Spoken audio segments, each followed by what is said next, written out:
Allez, bonjour, bienvenue. Nouveau numéro de C'est du solide sur Boursorama. Aujourd'hui, on vous parle des facteurs qui ont pénalisé l'immobilier depuis maintenant 3 ans et qui, pour partie, ont disparu. Bonjour Guillaume. Bonjour David. Guillaume Arnaud, président du directoire de Sofidy. Il faut qu'on parle évidemment des taux d'intérêt, ce facteur taux.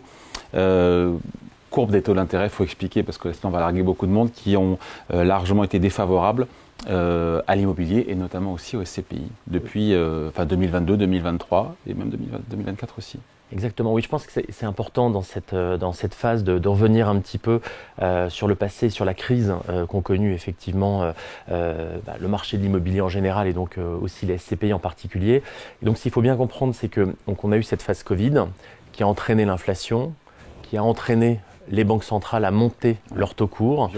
Violemment. Et donc on s'est retrouvé dans une configuration inédite dans la zone euro où finalement les taux courts qui sont pilotés aujourd'hui par la Banque centrale. Taux court, c'est quelques mois à 3 mois, les taux auxquels les banques se financent auprès de la Banque centrale.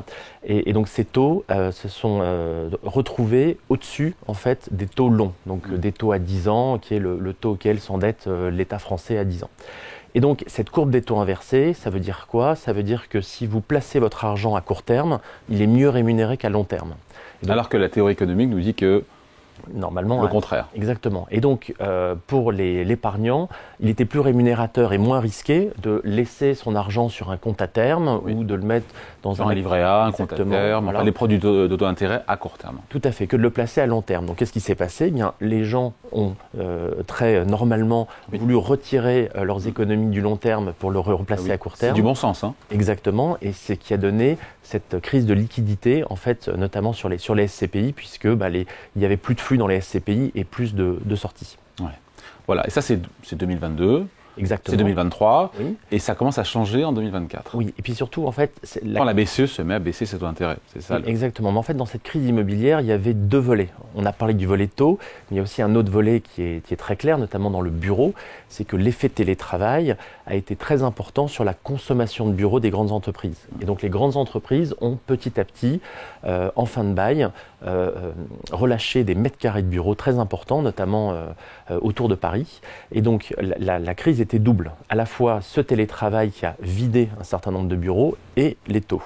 La bonne nouvelle aujourd'hui... c'est que l'un des 2 problèmes est réglé. Exactement. Il est vraiment réglé, on parle évidemment des taux d'intérêt. Moi, je considère... Aujourd'hui, cette configuration défavorable sur les taux d'intérêt, elle est derrière nous.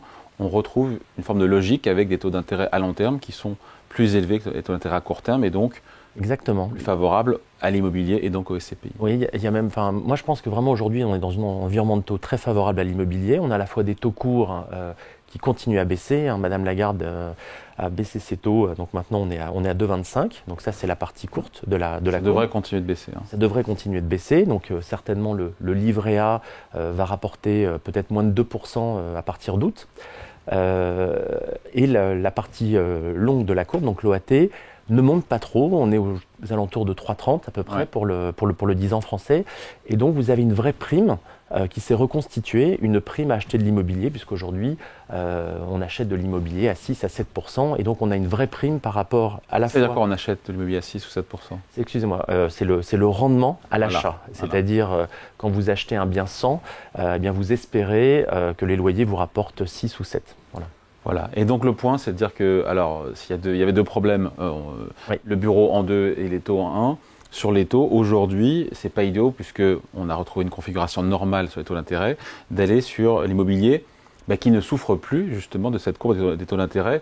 Et donc c'est quoi? C'est le commerce, c'est la logistique, c'est l'hôtellerie, c'est tout ce qui n'est pas le bureau finalement. C'est exactement ça. C'est-à-dire que je pense qu'on est encore dans une phase de crise, mais qui je pense, on a vu la partie la plus importante, mais le gros bureau de périphérie souffre encore.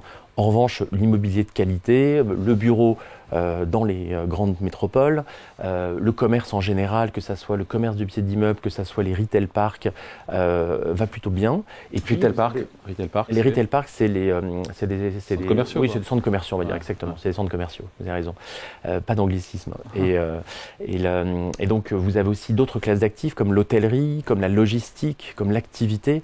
Et ça, toutes ces classes d'actifs qui n'ont pas connu de choc principalement au télétravail, eh bien, retrouve une grande valeur grâce à le bon immobilier. On appelle ça le bon immobilier, voilà, entre guillemets. C'est l'immobilier normal, en fait, et on retrouve enfin ce qu'on voulait, c'est-à-dire des placements à long terme, une bonne visibilité, une bonne prime par rapport au taux long. Et donc, moi, je suis plutôt optimiste dans cette phase, surtout que quand vous regardez ce qui se passe de l'autre côté de l'Atlantique, vous êtes quand même dans une logique très court terme.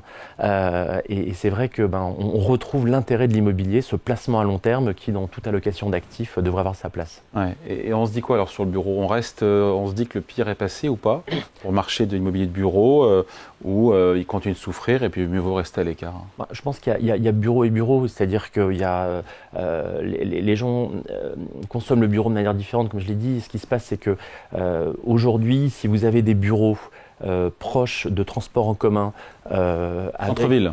Oui, à la fois centre-ville ou même, moi je pense qu'une zone comme la Défense, qui reste très bien desservie, sera une des premières zones bureaux hors de Paris à repartir, parce que vous êtes très bien desservis. Je pense que les gens aujourd'hui n'ont plus très envie de prendre leur voiture pour aller faire 30-40 km pour aller au bureau. Et ça, il faut le comprendre. Et donc c'est un vrai changement sociétal. Et donc ça va prendre un peu de temps. Donc le cycle bureau va être encore un peu long, je pense.